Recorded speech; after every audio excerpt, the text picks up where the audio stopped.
Pas que je bois trop parce qu'après je me pisse dessus. J'ai toujours envie de faire pipi. Tu sais, j'ai toujours envie de faire pipi et ça m'arrive souvent quand je suis coincée dans les bouchons pendant des heures. Et j'arrive à me retenir et j'arrive devant chez moi et je sors ma clé et je regarde ma clé et je dis non, et c'est systématique, c'est automatique. Je rentre la clé, j'attends, premier jet. Tout le monde connaît cette position de merde. Tu sais, tu peux pas marcher, tu peux pas courir. Et bien sûr, à ce moment-là, il y a Pierre, ton voisin qui rentre. Pierre qui ne te dit jamais bonjour. Aujourd'hui, Pierre va te parler, oui. Salut Pierre. Tu peux pas être comme ça avec la main qui pue dégueulasse. Bah non. Du coup, tu danses un petit peu devant chez toi. Ouais, salut Pierre, ça va? Ouais, je danse devant chez moi, ouais. Par contre, il va falloir que tu partes, sinon il va y avoir un drame. Merci Pierre, merci.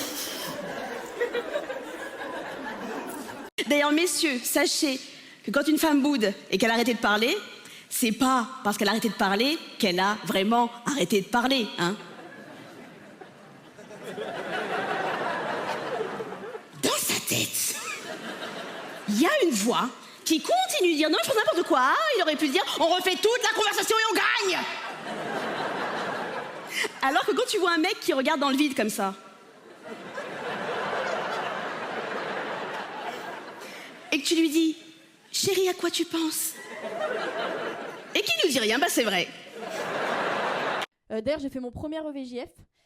Alors, je me suis rendu compte d'un truc sur le VJF. C'est vraiment pas du tout pour la future mariée, en fait. C'est pour les potes célibataires.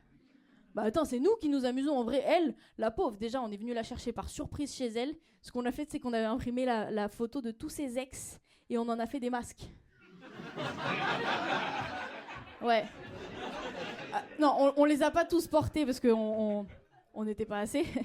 Et on était 28. Non, et la pauvre, on lui a bourré la gueule tout le week-end. On l'a fait danser avec un stripteaseur. On l'a déguisée en sumo. Je me suis dit, putain, elle a enterré sa vie de jeune fille, mais elle a surtout enterré sa dignité, la pauvre. Non, mais c'est ça, je me suis rendu. Alors que l'EVG, c'est différent. EVG pour les mecs, le mec qui va se marier, il kiffe sa vie. Ah, bah, il kiffe sa vie. Les potes, un peu moins limite. Parce que je vous ai cramé, les mecs. Je vous ai cramé, j'ai vu des vidéos de VG.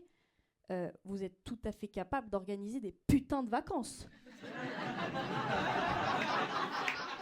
Non? C'est quoi ce programme de folie? Par applaudissement, est-ce qu'il y a des gens qui ont des enfants ici ce soir? Fertile, la francophonie, c'est bien. Je sais pas si ça vous l'a fait, mais moi quand j'étais enceinte de mon deuxième enfant, j'ai commencé à stresser. Je me suis dit, est-ce que je vais réussir à l'aimer autant que le premier? Parce que c'est fou cet amour qu'on ressent pour nos enfants.